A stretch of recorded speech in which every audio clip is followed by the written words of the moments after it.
The Detroit Pistons season just ended, and here we are already talking about next season. How much better should you guys expect the Detroit Pistons to get next season? We'll talk about that on today's episode of the Locked On Pistons podcast. You are Locked On Pistons, your daily Detroit Pistons podcast. Part of the Locked On Podcast Network, your team every day.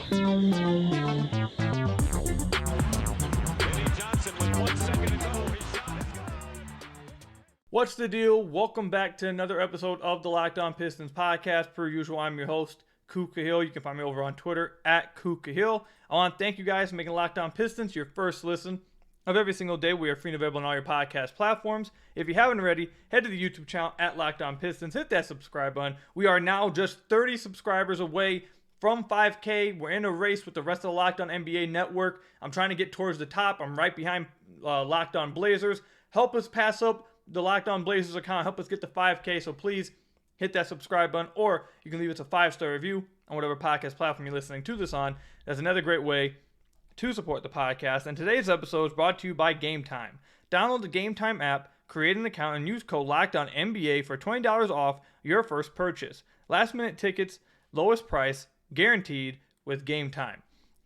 In today's episode, we will be talking about the exit interviews that we got on the 10th of April from a lot of the Pistons players. We heard from Cade Cunningham. We'll talk about all that a little bit later. And then obviously later, if you're looking at the screen on the YouTube channel, if you're not on YouTube, later on in the podcast, the last segment, I want to get some playoff predictions. That's going to be a little bit NBA-centric instead of just Piston-centric, but I figured that would be cool. So let's get some playoff predictions out there in the comment section down below. But first thing I want to talk about is the Pistons' year-to-year turnaround to next year. And there's a lot of things that we're going to be talking about on the podcast over the next few weeks. There's so much stuff that's going on. You got the lottery coming up. We obviously have to get into the draft some more. We definitely will be soon. You have to get into more of the head coaching candidates. We'll dive even further into those guys. We obviously have to do season recaps. Like, there's so much stuff we're going to be talking about on the podcast. It's going to be a lot of fun. Make sure you guys are staying tuned for the podcast. But the first thing that I want to talk about, the first episode outside of the season, the reason why I decided to do the year-to-year turnarounds, because I was scrolling on Twitter, and our very own Richard Stamen, our draft guy with Locked On, he tweeted out this, and I saw it, and I was like, you know what, this is something I want to talk about on the podcast today. And he tweeted out the biggest win jumps from last year to this year. Number one was the Sacramento Kings. They won 18 more games than last year. OKC won 16 more. That was second. Orlando won 12 more. That was third. The Lakers won 10 more. That was fourth. And the Knicks won 10th more. So Knicks and Lakers tied for fourth. Those are the top 5 win jumps from last year to this year. So I bring that up to say this. A lot of people already, and things can change. Like, obviously, we're one day into the offseason. So many things can change. You get Wemby, you can make trades, you can make big signings. Like, so many things can change from now until next season. But overall, seeing a team jump 20-plus wins is just not realistic, and it doesn't happen very often at all. It's hard to do that. 20-plus wins, you just don't see it. The Sacramento Kings, who are the 3rd seed in the Western Conference right now, they added what's going to be an all-NBA center to their team in Sabonis, and they didn't even get to 20 wins. So expecting the Pistons to go from 17 wins to 40 wins, it's just not realistic when you look at it from that standpoint. Again, the highest win jump from last year to this year was Sacramento, and they added an all-NBA guy. So it's tough to look at that. And then if you look throughout the history, I believe the Boston Celtics in 2008 had the biggest win jump, 37 wins, but that's when they added Kevin Garnett and Ray Allen. That's the most ever in a season. But overall, you just don't see that big of a jump. I mean, let me take that back. You do see big jumps. 18 wins is a big jump. 10 wins is a big jump. But to go from 17 wins to 40 wins, that is pretty rare stuff and just unrealistic. Now, the positive, though, there's a positive way you can spin this. The negative way is to look at it as like, okay, 17 wins, expecting them to get 20-plus wins, this isn't realistic, so that means they're probably going to win around 32 to 35 games. That's more realistic to see it. That's probably the more negative way to looking at it. I already had a few of you guys say that, hey, if the Pistons are next year's Orlando Magic like they were this year, we'd be happy with that. I've had a few of you guys say that. So maybe that's not even that negative. But if you wanted to spin it in an even more positive route, the Pistons did win 17 games, yes. But Cade was out this entire season. They dealt with injuries this entire season. They sat Bojan. They sat Burks. Isaiah Stewart, I know he missed the majority of the end of the season. We're going to talk about some of the things he said later on in the exit interviews. I don't know if he actually could have played if the Pistons weren't just tanking, but he didn't play the majority of the end of the season. They sat a lot of their impact players down the final 20-plus games of this season. So am I saying that to say this, that the Pistons would have been a play-in team if they played everybody, if Cade was healthy? No. They would have been a really bad team nonetheless. I think they would have probably finished with top 3 odds either way. No matter what happened, I think they would have been towards the top of the draft. Either way, this team was not very good. The roster construction was not very good. Lineups didn't make sense. And there's no amount of saving Cade Cunningham could have done for this team. However, I bring all that up to say this. Would they have been a 17-win team if Cade played all year? With Bojan actually playing all year? And guys not being hurt so many injuries happening the entire year? No, they probably wouldn't have been a 17-win team. They probably would have been, I don't know, maybe 21 wins, 21, 22, 23, somewhere around there. I could have seen that, 21, 22, 23, somewhere like that. That could have happened. So then if you look at it like that, okay, the Pistons actually could have won that amount of wins. Now add the plus 10, plus 12, plus 13, 14. And now it's not looking like so much of a stretch that the Pistons could get to 36 wins, 37 wins, which I think a lot of fans would be happy with. I don't think the mandate for next season is 40-plus wins or it's over. No, you need to see a drastic improvement, I believe. You need to be competing for the play-in. But if you're looking at it from just the 17-win mark, that would be saying, like, you need to win 20-plus wins. That would be extremely hard to do. But I think you actually should look at it this season from the Pistons, from their win total when looking at, like, year-to-year turnarounds from teams. I don't think this team actually was a 17-win team. I don't think it was a 30-win team, but I think they actually were around 22, 23 wins. So then if you just take let's take the 5th place, who was it? It was the Lakers and Knicks. You add 10 wins to that, that's 33 wins right there. That's probably at the back end of what even the least optimistic fan would accept. But even if you go plus 12 wins like the Magic, like I've seen many Pistons fans say, hey, if we can just be next year's Orlando Magic, we'd be cool. You go plus 12 wins there.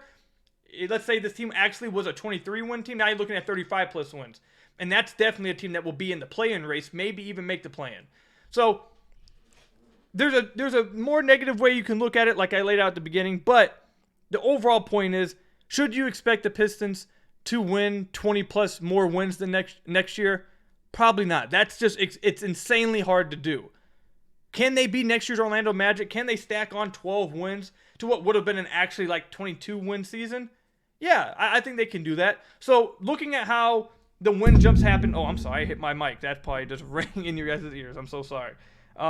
If you take like the Orlando Magic, do plus 12 wins, I think it's reasonable to expect the Pistons to say, at least at this moment, we don't know what additions they're going to make. It could change.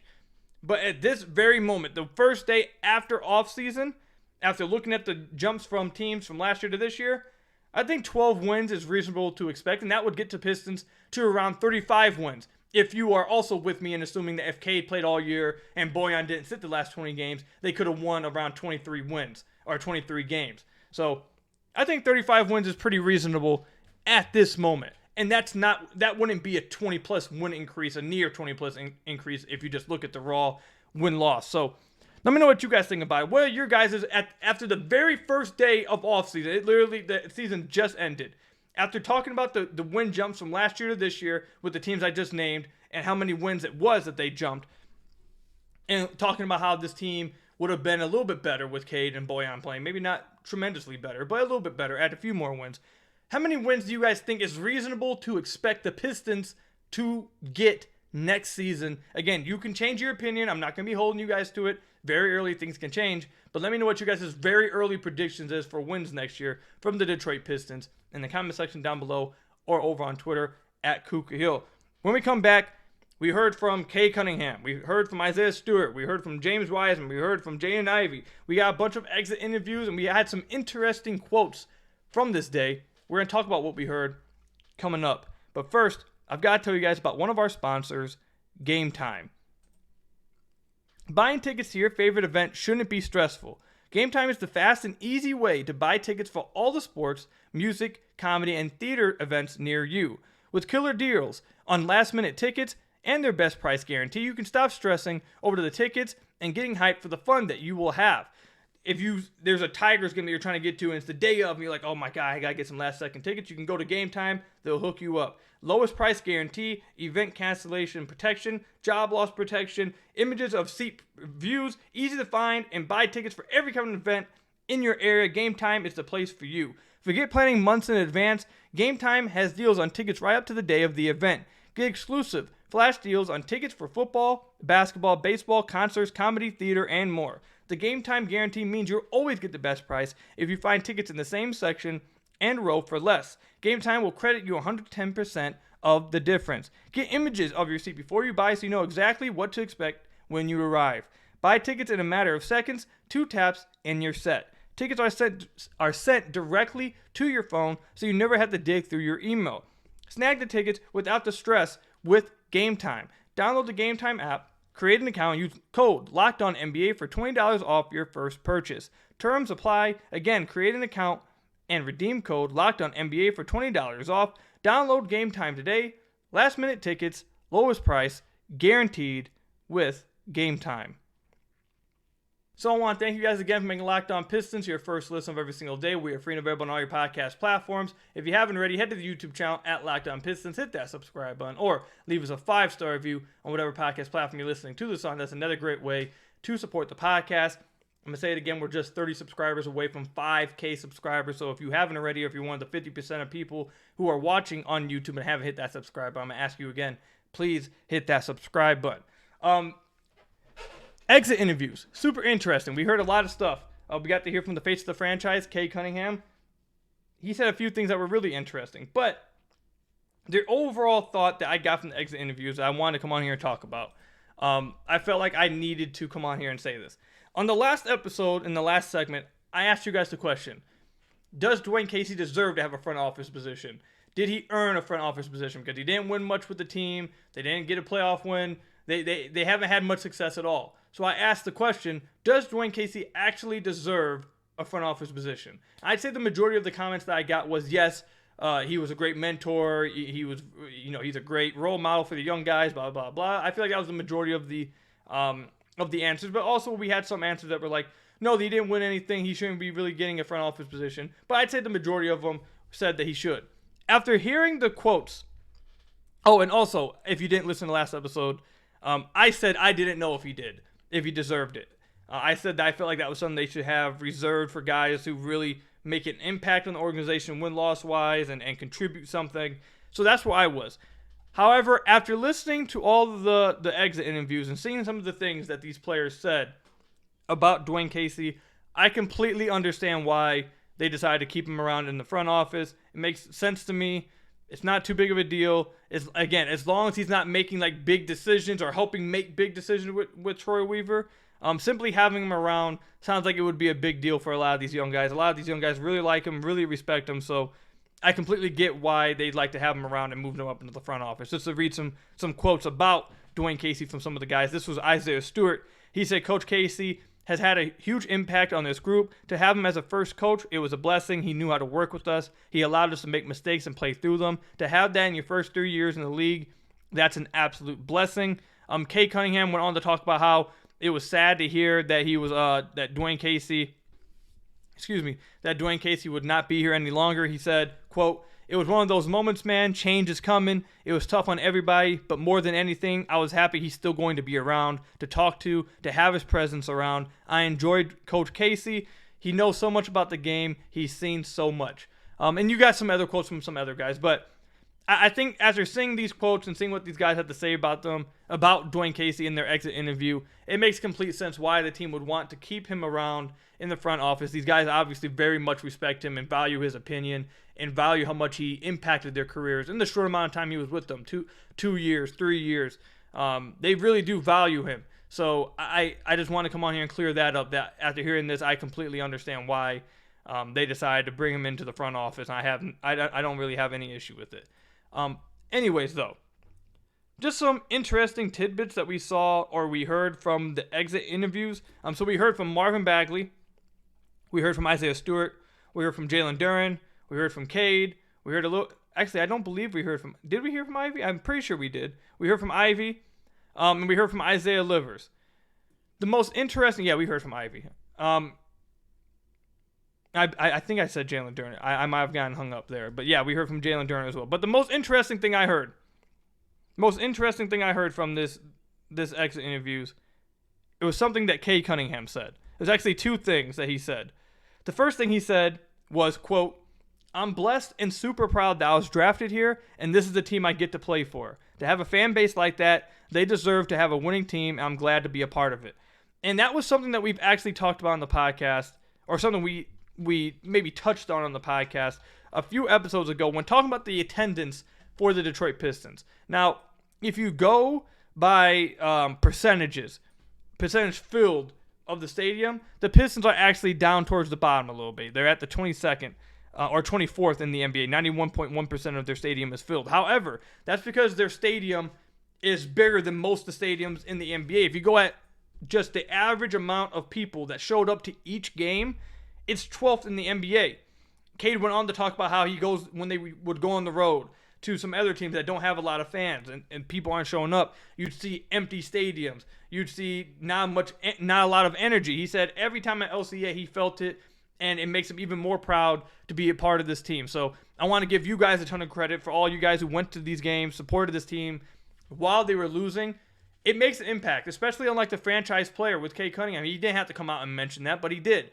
And I really do believe that the type of reception that he's had since joining the Pistons, the amount of support he's had and his crew and his teammates, but more importantly, Cade and his crew has had since arriving in Detroit, and seeing that despite the fact that the Pistons are not very good, that fans are still relatively showing up compared to the rest of the league when it comes to average attendance, I think it means big things for him. And I think he knows that once this team finally gets a good product on the floor, that number is going to soar through the roof. I wouldn't be surprised if they start selling out every game. Like, all the city needs is a good product and a team to root for. A good team to root for, and they will show up and show out.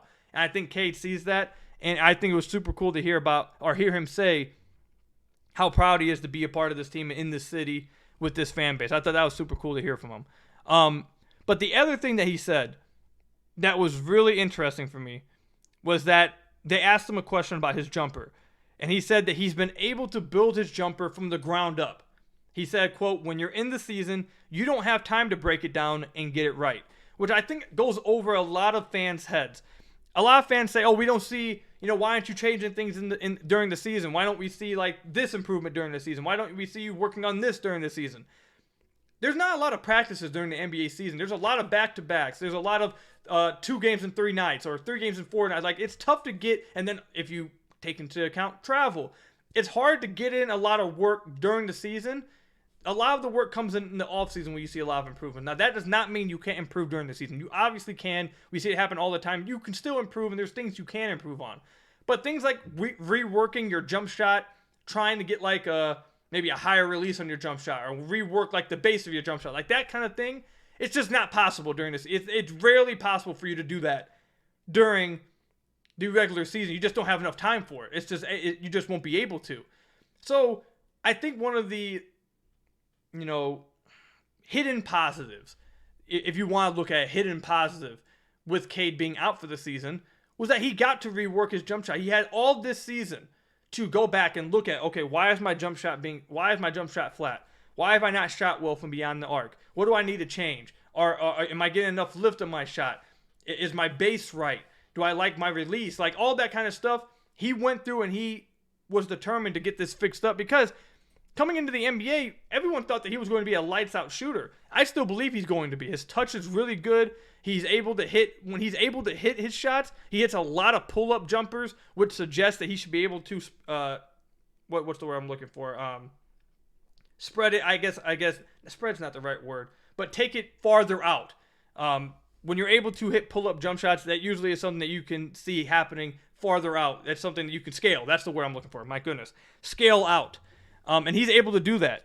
So I'm happy that he was self-aware enough to be like, hey, this is something I need to get done. I need to figure out something. And a lot of guys, I mentioned this on the podcast during the season, or I think it was before the season, that I talked with somebody in the NBA, and they said one of the things about players when fans are like, why doesn't a player change this jump shot? Why isn't this player a better shooter? Why isn't this? Why isn't that when it comes to jump shooting? And I had someone in the NBA tell me that a lot of NBA players, and deservedly so, are stubborn. They get here, working their tails off. They've been stars throughout their entire life, and a lot of players are just stubborn. They don't want to change stuff. Now, I think you've seen more players be willing to do that as the years have went on, but a lot of players don't like to change their jump shot. They don't want to change their jump shot. It's what they had their whole life, and they don't change their jumper.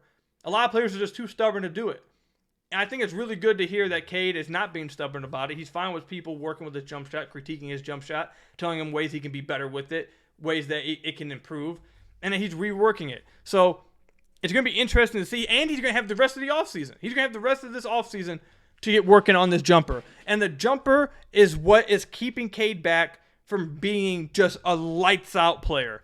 I think he's going to be a lights-out player nonetheless eventually. But if you point to one thing that's stopping him, like heading into this season, what we saw at the beginning of this season, the one thing that's stopping him, if he had this, he would have been an all-star. He'd be borderline unstoppable. It's his three-point jump shot. If he improves that, and that's something that he actually took time, and he said he did, trying to rework his jump shot, see what's going wrong, why his jumper has fallen off a little bit from college. In college, he was shooting 40% from deep. It's fallen now to this year. In this 11 games, he was shooting 27% from deep. Last year, he shot 31% from deep on 5.7 attempts. So I'm happy that he took time out to try to figure out what's going on. And if he's able to add that next year, man, he's going to take the Pistons. I think he could, if he's able to hit outside shots at a really high level, he's going to be an all-star next year. He'll be an all-star easy next year. It's the only thing holding him back. So we'll see what happens. We'll see if this work that apparently he's putting in, if it matters, if it changes anything with his jumper, and if this injury, this shin injury, really was affecting his lift, because a lot of his shots looked flat and short. So we'll see if all this stuff put together helps him come back next year and really reach his shooting ceiling with the Pistons. I'm really interested to see that, and it's by far the biggest takeaway I had from everything I heard during the exit interviews. What was the biggest thing you guys heard from the exit interviews with the Piston players? Let me know in the comment section down below or over on Twitter at @KukaHill.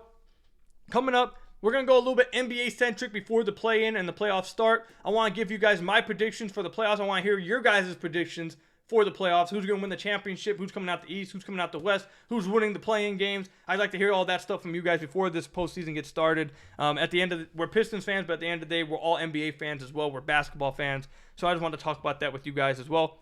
But first, before we get into any of that, I have to tell you guys about one of our sponsors, PrizePicks. PrizePicks, let's say you got the Pistons were still playing, the Lions were still playing. You want to take the over on Jane Ivey's assist, the over on Killian Hayes' assist, and you also want to take the over on Jared Goff's passing yards, or the over on DeAndre Swift's rushing yards. And you can put it into the exact same entry with PrizePicks, and that's why it's my favorite daily fantasy option out there. You pick 2 to 6 players to see if they score more or less than their PrizePicks projection. You can win up to 25 times your money on any entry. No competing against other people. It's just you versus the projections available. PrizePicks offers projections on any sport that you watch. This includes NBA, NFL, MLB, NHL, PGA, college football, men's college basketball, women's college basketball, soccer, WNBA, esports, NASCAR, tennis, MMA, boxing, disc golf, Eurobasketball, cricket, and more. Entries can be made in 60 seconds or less. It's just that easy. Safe and fast withdrawals. Currently operational over 30 states and Canada. Download the PrizePicks app or go to PrizePicks.com to sign up and play daily fantasy sports today. First-time users can receive a 100% instant deposit match up to $100 with promo code LOCKEDON. If you deposit $100, PrizePicks will give you $100. If you deposit $50, PrizePicks will give you $50. Don't forget to enter promo code LOCKEDON at sign-up for an instant deposit match up to $100 with PrizePicks. So I want to thank you guys again for making Locked On Pistons your first listen of every single day. We are free and available on all your podcast platforms. If you haven't already, head to the YouTube channel at Locked On Pistons, hit that subscribe button, or leave us a 5-star review. My goodness, I choked up there. 5-star review on whatever podcast platform you're listening to this on. That's another great way to support the podcast. It's super hot right now in Michigan, man. And super hot for us. It's like 70 degrees outside. I'm feeling it, man. It's really hot here. But anyways, Pistons season's over. Playoffs are about to start. So I thought I'd take the last segment of the podcast before the play-in and playoffs start and just talk with you guys about what I believe is going to happen in these playoffs. Like I said earlier, we're Pistons fans, but we're also basketball fans. We're NBA fans. We're all going to be watching the playoffs. So I'd like to hear from you guys. Who's going to win the championship? Who's coming out the East? Who's coming out the West? Who's winning these play-in games? I want to hear from you guys. Let me know what you think. But these are my predictions real quickly. So coming out the play, I guess I'll start with the play-in here. The play-in, I think I'm gonna take New Orleans beating OKC in the Western's play-in tournament. I really hope Zion comes back at some point, man. I want New Orleans to make the playoffs simply so we can have a chance of seeing Zion. I really want to see Zion in the playoffs. So I'm going to go with the Pelicans over OKC. I'm going to go with LA over Minnesota. LA gets that 7th seed. And then I'm going to get New Orleans over Minnesota for the 8th seed. So we'll have New Orleans getting the 8th seed in the West. In the East, I'm going to go with a sleeper here. I'm going to go Chicago over Toronto in the play-in tournament. I'm going to go with Heat over Atlanta. Heat will get the 7th seed, and I think Chicago will beat Atlanta to get that 8th seed, and Chicago will be the 8th seed. Then throughout the playoffs, my predictions go as this. And again, I'd like to hear from you guys. Tell me who you guys think are going to win these series and who's going to come out each conference. But this is how I got it going right now. I got Denver beating New Orleans in the first round. I got Memphis beating the Lakers.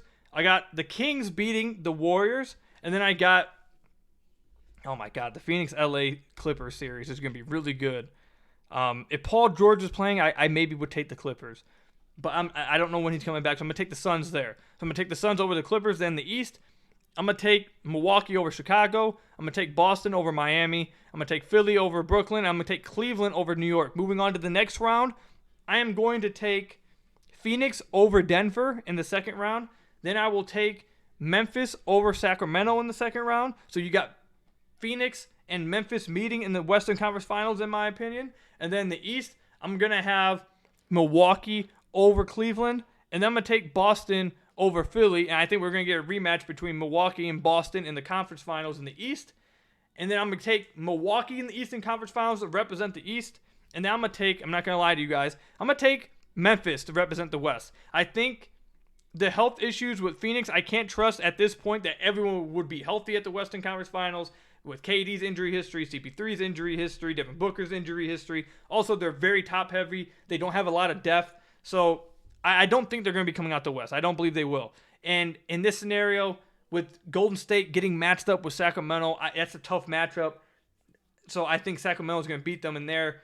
So that's going to leave me with Memphis. If Golden State was able to get Memphis, I probably would have Golden State in the Western Conference Finals. But I don't think they're going to beat Sacramento. Despite Sacramento's defense not being that great, they have one of the best offenses in the NBA history. Actually, the best offense in NBA history. So anyways, I'm going to have Memphis coming out the West. I'm going to have Milwaukee coming out the East. And then I'm going to have Milwaukee winning the NBA championship. And Giannis getting his second MVP, Finals MVP, and his second championship ring as well. Let me know what you guys think about that prediction, those predictions I have in the playoffs. You guys think I'm crazy? You guys think I'm on? Who do you guys think are going to be representing the East and West? The play-in games are on the 11th. It's going to be a lot of fun. Who do you guys think is going to come out to play-in? Let me know in the comment section down below. Or actually, let me know, are you guys even going to be watching the playoffs? Are you guys just Pistons fans that as soon as the Pistons season's over, you guys stop watching? Or are you guys really excited for these playoffs? Let me know all that in the comment section down below or over on Twitter at KukaHill.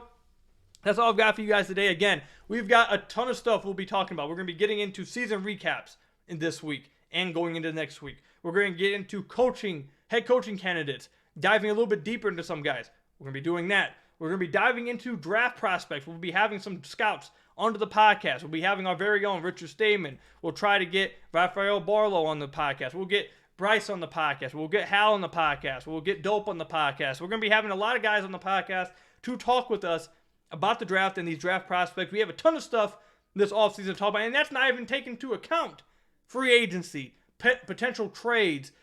We're already hearing some rumblings about some stars wanting out. Could the Pistons be in play for all that stuff? So much stuff we're going to be talking about over the next few months. Stay tuned to the Locked On Pistons podcast, but that's all I've got for you guys today. Thank you guys for making Locked On Pistons your first listen of every single day.